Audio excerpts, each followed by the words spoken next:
Regretting You. Once again, we are back, my friends, with a Colleen Hoover adaptation. I know you could hardly contain yourselves. And honestly, this one just kind of stuck up on me. I wasn't familiar with the title and assumed my next journey was going to be with the Dakota Johnson-led Verity, but the universe loves its surprises. Got to read a whole book the same day this movie was released. But yeah, that means 2 back-to-back videos with Mason Thames. Certainly a bit of a step down from his Black Phone performance, but on we go. And so far for this movie, things are not going super great. It debuted pretty low on Rotten Tomatoes. That score has been going up, but that makes sense to me. The movie's not great, but it's absolutely a lot of people's flavor of bad. This is probably going to do really well with the audiences that are interested in it. Will absolutely be a movie people love to hate because of Colleen Hoover, regardless of how they actually feel the material is or how it was handled. But it's also a story that gets so absurd at points that the viewing experience for people who have no idea what's coming is probably going to be fantastic. Like, you could have a really good time watching this movie with friends if you have no interest in what's going on. If you're not a fan of this type of movie, approaching it as more of an absurd comedy might work better for you. Some will be intentional, much will not. Now, I've gone over a variety of different Colleen Hoover related drama in my time, so if you want more info, I'll have the other videos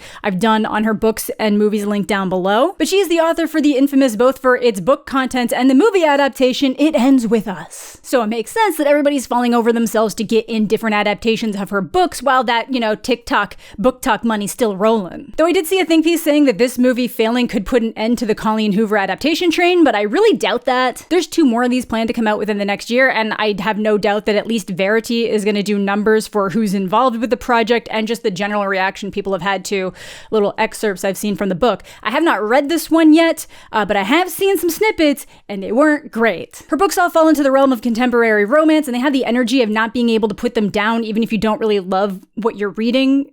Because you just need to know what's going to come next. Though I'd actually say that this book is the most annoying of the ones I've read from her just because the character misunderstandings go entirely too far. But all these books start with what could be a pretty standard story that could work in other ways and then just drop in bombs of insanity. And then they also have some of the worst stances on relationships I've ever encountered, and the advice people give in these are just diluted at times, which I guess is probably a large reason why people read them. She's very good at having characters deliver lines in a way you're oh my god, they're so right, except no, they're not. They're insane. Regarding You is actually a mixed bag of these features. I don't think anybody's giving advice that's that crazy and outlandish in terms of relationship and putting up with different types of abuse. There's just one statement early on that was Jonah was a great guy. He waited until Jenny was 16 to ask her on a date. Which is just why did that? You can just not write the story that way. Par for the course with this stuff and most of her books, but this has just got a big old tragedy curveball, and everyone is really just doing their best in this story. Though somehow, based on the premise, which I will get into, this does not end up being as good of a look at grief as I expected. Base premise, with the least amount of spoilers I can give, is that a family experiences a massive tragedy that brings some secrets to the surface.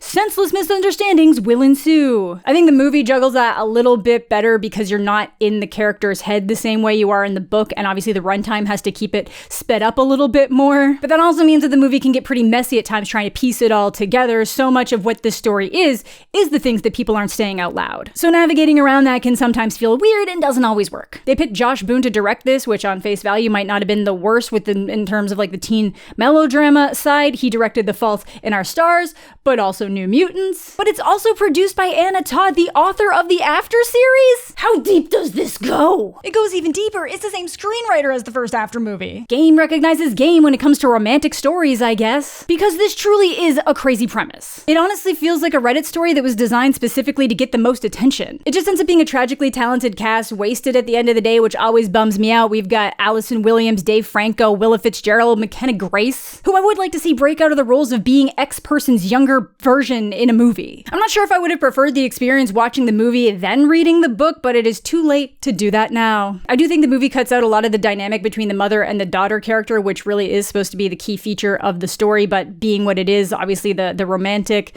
pairings end up taking a little bit more of the forefront, which is unfortunate. The story takes place between the two perspectives of the daughter Clara and the mom Morgan, but it definitely feels like the movie favors the daughter's perspective. It's pretty absurd. I can't even begin to work it out here for you without spoiling it, but it is a doozy, massive fanfiction energy, and probably a bit disappointing. But something that's never disappointing is today's sponsor, Kitsch. As I've mentioned so many times, I've had a lot of hair issues over the past year, but with Kitsch's excellent hair care line, it's been getting so much better. I like swapping between using the rosemary biotin bars that help with volume and strength, and the rice water protein bars that help with growth and balanced moisture. Yeah, that's right, they come in bar form that just lather right up when you're in the shower. Pair that with the scalp exfoliator and you'll be in hair heaven. With my discount, each bar is under $11 or $21 for the shampoo conditioner combo. And as someone who travels a lot, it's so easy just to break off a chunk and chuck it in my bag, saving me space for other liquids. It also makes it better for the environment because the bars use less water and ship without a plastic bottle. And they also have a ton of other great goodies like the scalp and hair oil to promote growth, a heat protecting spray which is essential for my thin hair, and for those frizzy little baby hairs they have a hair wax stick to keep everything in order, and so much more. And all the accessories you could want, from brushes to pillowcases. I personally love the self-draining soap dish and bar bags that get you a nice thick lather and help the bars last longer. And if you want to try out some new hair care for yourself with Kitsch and save 25% off your order, click the link in the description below and the discount will auto-apply at checkout. Okay, so let's dive into the insanity. We start in the year of 2006, which I know because the radio said that the Killer song When You Were Young was brand new at the time, and it's a group of friends on their way to like a graduation party. Morgan and her sister Jenny and their boyfriends Chris and Jonah. You get the vibe that Jonah might actually have feelings for Morgan's, but there's no time to consider or explore those options because Morgan realizes that night that she is pregnant with Chris's baby. We then jump ahead 17 years and find that they went through with the pregnancy and now have Clara. And much like literally every other Colleen Hoover book I've read, maybe every book of hers ever is like this, the book is split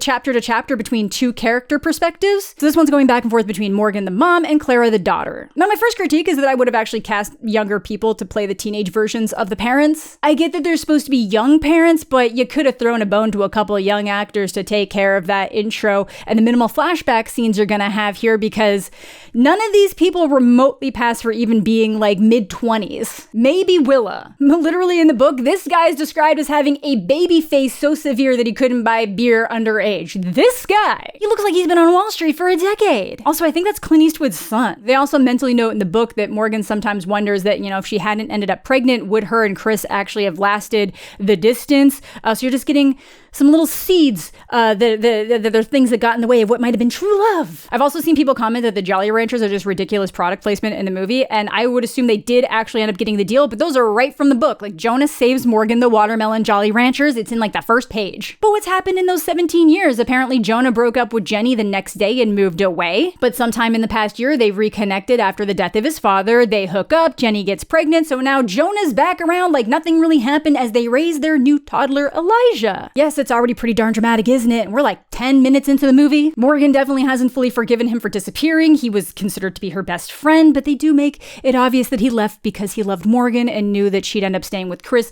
once she was pregnant. Drama! In the book, she's also planning to get a job and going back to college now that Clara's older because she's been a stay-at-home mom the entire time. A big part of the book, which actually wasn't really a big part, it just gets brought up a couple times and ends up being like a final point, is her trying to figure out what her passions are and what she might want to do because she's never really had the opportunity to explore that. She's always just been a giver and does everything in service of other people. But the movie seems to be setting up that she has a passion for like renovation work of some type. So, you know, that's good for her. Let's check in on Clara the daughter. Pretty well adjusted for having teenage parents, other than the fact that they're pretty strict. She's got a best friend named Lexi who makes oddly sexual jokes around her parents, but apparently doesn't ever date. She's just always working. In the book, the friend feels more like oh shit, I guess this kid probably needs a friend, even though there's so many other things to focus on, but she needs someone. She's that kind of character. The movie kind of makes it feel the same, but they really up the comic relief status, and I think that really works in the movie setting. I think there might only be like one moment where I felt like they shouldn't have used it, and it was like right at the end. With Clara, though, we instantly find out that she has a crush on a kid named Miller after she drives by him on the road. Super into them, even though he completely ignores her. I don't think they've ever spoken, and he even paid someone $20 to move lockers when they got placed next to each other. The exact thing to butt a romance, good for her.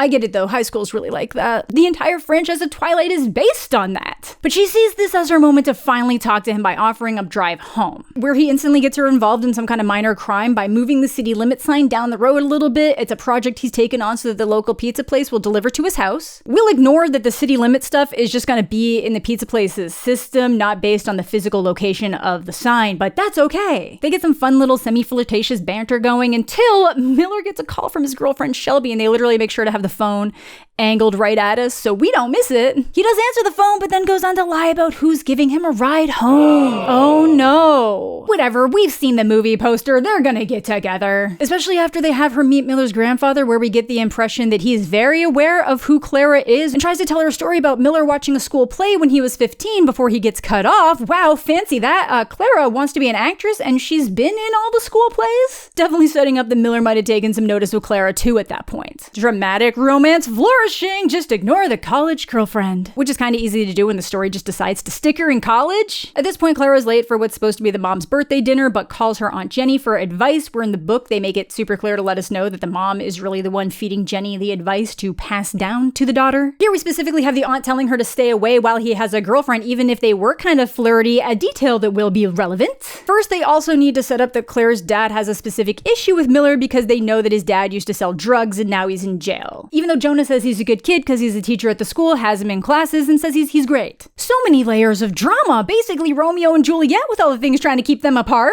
But that's not where the drama is, oh no. The next day, Morgan gets a call from the hospital saying Chris has been in a car accident, at the same time that Jonah got a call saying that Jenny was in a car accident, because they were in the same car. You're probably thinking there are so many logical explanations for this, except they also find out that the sister lied about it being her first day back at work. They were having an affair. And then they died. Colleen Hoover, what's going on in your brain? At first, Morgan doesn't want to believe it at all. Jonah definitely feels more primed to accept it, but it gets harder to deny when they realize the husband was the one driving the sister's car because his car was left in a hotel parking lot where they were still checked in with lingerie in the room. Like, really, Chris? The day after your wife's birthday, you decide to have a little rendezvous? Really, Jenny? Your sister's husband? Vengeance came down so swift and just killed them. And now it's everyone else's problem. That could have been the climax in so many other movies, but no, you don't understand Colleen's game. It's gonna keep getting worse. Just before the accident happened, Clara was texting Jenny for advice, and one of the last things Jenny texted her was that she's had experience being the other woman and Clara just should not do it. Then goes silent. It is literally so funny that the last message the aunt sent in the world was about cheating while she was doing it. And because Jenny told Clara she was in a car, Clara assumes that she was the one driving, even though her dad was in the car. It was Jenny's car. Why wouldn't she have been the one driving? So she thinks she's the reason the accident happened, meaning she's blaming herself for the loss of her father and aunt, the mother of another child, and her mother's husband and sister. That is a lot of weight to be on the kid, and because Morgan is just trying so desperately to keep her from finding out about the affair, she doesn't think that there's any reason not to let Clara think that Jenny was just giving Chris a ride to work after he had a flat tire. Giving us one person trying to juggle the loss of her husband and sister while coming to terms with the fact that they were both lying to her and committing the greatest betrayal for what appears to be years. Cause yeah, she and Jonah will come across a stack of letters that Chris had hidden in his toolbox from Jenny over the years, which is brutal. And then Clara, who just lost her father, and her aunt, who she saw as a confidant, the person she could go to for anything, thinking that she's the one who directly caused the accident and not telling anyone because of the guilt, which is obviously going to lead to a lot of disjointed emotions between the two of them. Things could have been settled here pretty quickly if everyone was just a little bit more honest, but I totally get why Morgan wants to protect Clara from knowing the truth. Having them literally die, then having her image of them irreparably tarnished after the fact is kind of like a brutal thing to put your kid through. So Morgan's just trying to let her continue seeing them as the great husband and aunt they were to her. So surely that has to be it. That has to be the last kind of turmoil we're gonna deal with. Absolutely not. You know that baby that Jonah and Jenny had together? You know the main reason why Jonah's back around? Well, a very early comment made is that he looks just like Clara did as a baby. And with that new information, it becomes more clear that it's because Clara looked so much like Chris as a baby. And that's because Chris is the baby's real dad.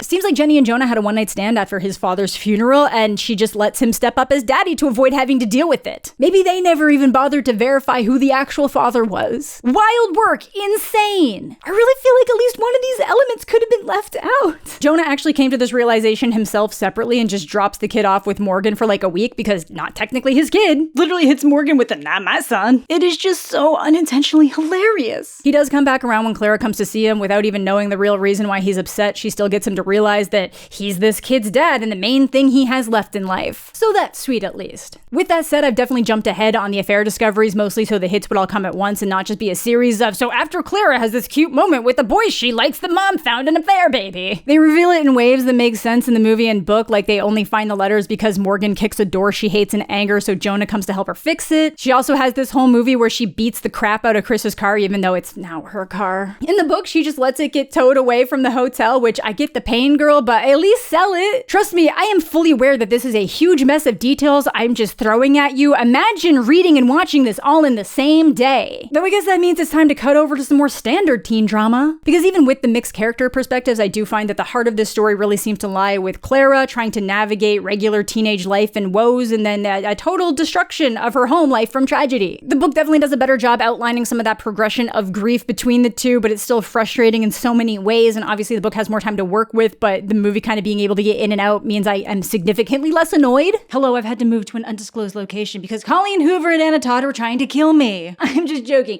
It's Allison Williams. But yes, teen drama time. And I do mean drama because apparently his girlfriend has a specific issue with Clara, makes him unfollow her on Instagram, and then they break up for a little bit. I don't really care. Do you see how many plot points are happening in this thing right now? It just seems excessive to be getting involved in what is or isn't happening in some teenage love affair. It is kind of cute overall, though, for what it is, I won't lie. It's just kind of like a very different take on the whole teen death romance trope. And we will eventually get the dirt here. Apparently Miller has had a crush on Clara for years as well, but didn't think he was good enough to talk to her, and then he started dating Shelby after it looked like Clara was dating some other dude. But because Shelby was Miller's friend before they started dating, she knew about the crush he had, so that's why she's being a little bit sensitive about the whole thing. Already felt like she was a backup plan to Clara, which Miller literally says out loud. So fair play on her being pretty upset. She is completely innocent in all her reactions. But we don't actually end up having to deal with any of her drama directly in either the book or the movie because she's just in college. Apparently she still lives in town, but we never have to see her. I get why you're thinking he probably just shouldn't have had a girlfriend in the story at all, and I was kind of thinking the same thing, but they are definitely trying to create some parallels. Also, I do kind of have to give this movie a little bit of an edge because there's not really a lick of abusive behavior from Miller. Actually, I suppose that maybe is going to be coming from Clara in some way at some point. Foreshadowing! Let's roll back the clock on the movie a little bit because I am getting ahead of myself. The two do end up getting closer when Miller goes to check on Clara at her father's funeral, which is the day after the aunts because the mom refused to just have a joint funeral for reasons that we as viewers and readers obviously understand, but to Clara that just means that it's like multiple days of drawn out grief. And the only thing she wants to do with all the grief on these days is get high, which she's never done before, and while Miller doesn't partake, he does know where they can get some, so they ditch the funeral to go find her weed. And honestly, I'm still gonna give her fair play. People grieve in different ways. She's already done one funeral, she did half of this funeral. It's her own father. She can do whatever she wants. But obviously this is gonna piss off the mom for multiple reasons, so when she walks up wondering where the hell Clara went during the funeral, Miller's not making the best first impression when she can tell that Clara is definitely high. Like, one could argue that he really shouldn't have let her pursue unhealthy coping mechanisms, but hey, he means well. Maybe we calm down on the kid who's just trying to help your daughter out. Stop staring at him. The movie plays the scene up more for comedy, but in the book, Miller is very bothered that he's made a horrible first impression on the mother. At this point in the story, Miller and his girlfriend are still together, but he and Clara keep getting closer, so he does end up breaking up with her. Apparently, the only reason why he got back together was because she accused him of cheating, so he stayed to prove that he didn't and that she mattered. It was not the best way to handle the situation. Free my girl Shelby! Regardless, the path is now clear for him to move in on Clara. When will this end? How many plot points and drama things and weird... How much can they fit into one thing? Even their deeper conversations largely involve the fact that, his grandfather is currently dying and it's the only family he has left in the world. Tragedy is really sparing no one in this hellscape of a movie. Oh my god! Obviously, after this little funeral stint, the mom is super upset that they're still dating, just choosing to see the worst in him without any conversation. Not that Clara's mature enough to explain anything or work that out. She is fine to let the mom stew. But he's a super nice guy. He's even willing to wait until prom to hook up with her because that's the cliche that Clara wants to go with for her first time. Them dating and her lying about where she's being just leads to more feuds in the home life, because Morgan's obviously still very pissed that she dipped on the funeral to get high and that she keeps missing curfew. Clara being a teenager that just lost a lot of important people in her life, doesn't know how to process these emotions and just starts rebelling back against it. Especially when Morgan starts changing things around the house because Clara just starts thinking that the mom's trying to erase the fact that her dad ever existed. That's definitely an angle that's played up more in the movie than in the book, but that's fine. But again, the deeper the secrets run, the more the hostilities and senseless freakouts escalate. Because now, outside the teen romance drama, we get the adult romance drama. Oh yeah, if you thought we were going to abandon the Morgan and Jonah connection because this is already the messiest gosh darn situation in the world, you would be so wrong. Jonah, who while he says he loved Jenny, obviously doesn't have the strongest emotional connection to her, just figured that they should make it work for the kid, is instantly seeing the silver lining in this betrayal and tragedy, and starts making those moves. Because yeah, if you had like loving, doting partners who died, and then you instantly started hooking up with someone, that's really fucked up. Or at least invites a little bit more room for scrutiny versus, hey, they betrayed us. We always should have been together. Fuck them. Let us flourish. Not even giving her like a month to grieve and process the loss and betrayal of her husband and sister. I get that he was also betrayed by who is his best friend and like the mother of his child who he was gonna marry, but I do think that Morgan ended up with the shorter end of the stick here in terms of the length of the betrayal. Like maybe it's been a month here, movie time is weird, but it's still pretty darn fast. In the book, it definitely feels like a little bit more time has passed. I know at one point Clara's like, it's only been 45 days and here I am getting all like torn up over a guy and not thinking of my dead father and not. Not entirely sure on the specific timeline, but it's enough that the next time that Clara and Miller hang out, he'd already dumped his college girlfriend a couple weeks back. The movie's obviously trying to streamline this dynamic between Jonah and Morgan, with him trying to get her to remember times they had when they were teenagers, telling her that he didn't ever hate Watermelon Jolly Ranchers, he just knew they were her favorites, so he saved them all for her. The real romantic gesture? Almost kissing after destroying a painting that Jenny got for Chris, which Morgan's just trying to explain away by them grieving, and then it's leading to vulnerabilities, but he's just hitting her with that like, no, it's not that. I've wanted you since the day I met you. I don't know, maybe give her a little bit more time to process, bro chacho. I get not wanting to waste any more time, but your haste to make this happen so fast could ruin it for everyone in the long run. But what do I know? Because at this point, even if she does feel the same, which she definitely does and just doesn't want to admit it, she won't do that to Clara. Until they do end up kissing, just in time for Clara to come home and walk in on them. She just couldn't stay away from those Jack Wilder charms, which I actually gotta say are not that strong in this movie. I don't personally really feel the chemistry that much between Allison Williams and Dave Franco. They kind of both have a similar deadpan delivery in here that makes the emotions not feel like they're coming out as strongly, so the teenage characters are running circles around them. But whatever, Clara walks in on them, so now she thinks that they were the ones having the affair the entire time. Oh my god, can't people please just say words to one another? Because they somehow don't gather that Clara thinks that this is like a long-standing thing and not the first time it's happened. And this is about the point in the book that I really wanted to stop reading it, and I got so annoyed because I almost couldn't mentally handle dealing with the hijinks of the back and forth, because it's not even being played for hijinks here, which doesn't make it that much better. I just hate it when misunderstanding situations blow up this much and go this far. Clara being mad, totally valid. Clara thinking this was going on long term, like maybe we just check on some things, guys. And in Clara's rage towards both her mother and Jonah, she invites Miller over to do the deed to spite them. Now Miller does at least keep asking like, hey, I thought you wanted to wait to do this until prom night. Like, I'm not trying to push you into anything. She really says she wants to do it and that she's ready. Then, of course, Miller does realize that the whole situation was just to piss off the mom, so he feels used and violated, which is completely valid. He really thought this was going to be a special occasion moment. Totally tarnished now. Good lord, is there no end to the insanity? But Miller, being the great guy he is, he does end up forgiving her, knows she's going through a lot, it's a really rough time, but then she kind of does it again. First, the mom catches them in bed the next morning because Clara asks him to spend the night. They just cuddle, go to sleep. It's adorable. Obviously, the mom is not pleased. You need to leave right now! Out the door like a person! So to continue pissing her off, Clara invites Miller over to her birthday dinner that night and just uses him to purposely antagonize the mom and escalate the situation. This'll be fun. So he's even more pissed off than he was before, and Clara really tries to pull like the victim card here, and he's like, no, I'm the one who was taken advantage of here. And yeah, there are very few things worse than feeling like you've been used as a pawn in someone else's trash game. Like, fuck, deal with your own shit. Clara then follows up this brilliant display by getting wine drunk with Lexi. Lexi, why would you do this, girl? I get you're a teenager, but you gotta know, we gotta settle things out. Still definitely appreciate her comedic timing though. She has some really funny lines after the dinner blow up. But hey, the one good thing to come out of this drunken episode is that Clara tells her mom that she thinks the accident was her fault. Oh my god, are we finally gonna get some conversation in the last 18 minutes of the movie?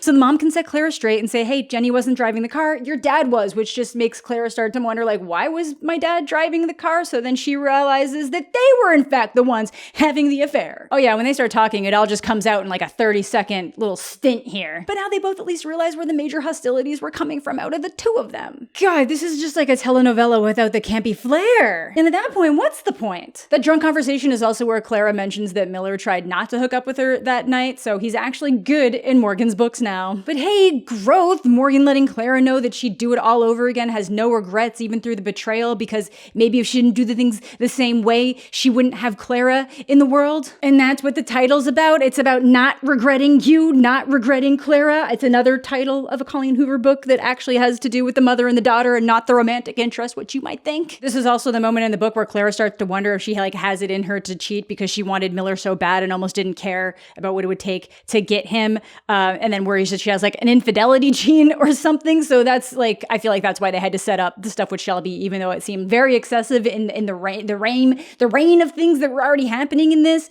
to have the parallels, which I feel like they don't go through it here. Now, here's where I kind of assumed and hoped that the focus would flip more on the mother-daughter figuring this stuff out, but no, it's still a romance story. Clara immediately just gives Morgan the okay to be with Jonah. I think that might still be a little bit weird for her, maybe give her a week to process, but no, okay, full steam ahead. They get together, burn the letters they found because there's no reason to continue causing themselves emotional damage. The girlies in the theater all cheer for true love. Miller forgives Clara, so they're solid too. Before we cut to 1 month later with Clara and Miller debuting their film project submission. Oh yeah, I forgot to mention they got teamed up on a film project to help with their university applications because he wants to be a director and she wants to be an actress. In the book, it's a mockumentary about hating the color orange, but in the movie, it's a short film about their love, and it is worse than you're possibly thinking. And I don't mean bad in a way that this isn't a cute little memento or a romantic gesture. I mean bad for a short film submission. The video also exists in the book, but it's just something that Miller shows her after they present the short film, which includes a phone conversation of him recording himself the day she drove by him, saying that if she turned around to offer him a drive home, he'll take it as a sign from the universe to end his relationship with Shelby and eventually ask her out. And we already know how that turned out. Don't turn around, Clara.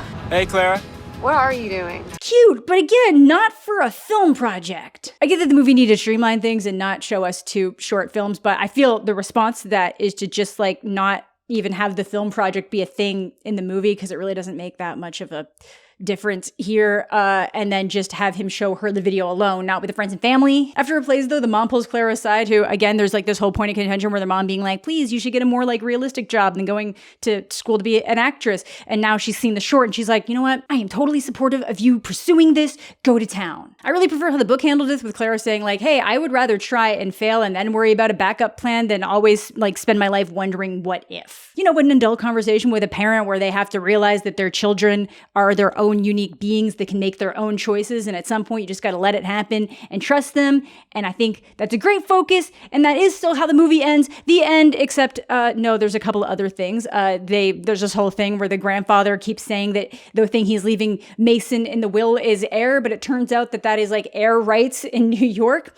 So he's actually going to be loaded as hell, so Miller can go to the school he wants without any issue and without having to worry about taking care of Gramps back home. Ending off with them finally moving the city sign marker just far enough so he can order Gramps a pizza. The end for real. So yeah, that's the whole thing. It's very messy. The movie definitely tightens up the story, even if I wish the focus had been more on the relationship between Morgan and Clara. It pretends it's doing that, and I think it really believes it's doing that, but not so much. The levels of misunderstanding are completely infuriating, and the reveals are borderline psychotic at times. Again, I don't super feel the chemistry between Allison Williams and Dave Franco, and I know that at least he has it in him to have chemistry with his co-stars, so I really just think it was probably a mismatched pairing there. Or I don't know, maybe it was just a little bit difficult to juggle all that around the ridiculousness of everything else happening. But McKenna and Mason kind of end up working circles around them on the relationship meter, which is why it's so much easier to focus on them in this movie, making the 2 character perspectives approach to this a little bit less effective. It does feel like this would have made for a stronger YA novel than an adult contemporary novel with a teenage romance shoved in there, or a teenage romance that still ends up being a large focus of the book and the movie. But again, all things that will not matter to the crowd that is ready to eat this up, and I love that for them. So yeah, I definitely don't think this is as terrible as a lot of people are saying, but it's certainly not a standout in modern romance landscape or modern rom-com landscapes. I don't even think it's that strong against other movies that have come out this year, including another 2 that feature Dakota Johnson. But yeah, if you saw this, let me know what you're thinking. If you read the book, let me know what you're thinking. I obviously, at some point, the book and the movie are really blending together because I consumed them in the same day. If you had a little bit more separation between the 2, is there something that I didn't touch on that you immediately noticed, felt like it was lacking, feel like it was added? Let me know. But that's gonna do it for today's video. Let me know what you guys are thinking down below. Thank you all so much for watching. Thanks as always to my Patreon supporters and YouTube channel members. Subscribe to the channel if you're new. Leave a like on the video if you're into that kind of thing. All my other social medias are listed down below. I hope you're all having a fantastic day. I'm mostly okay, and we'll catch you all later.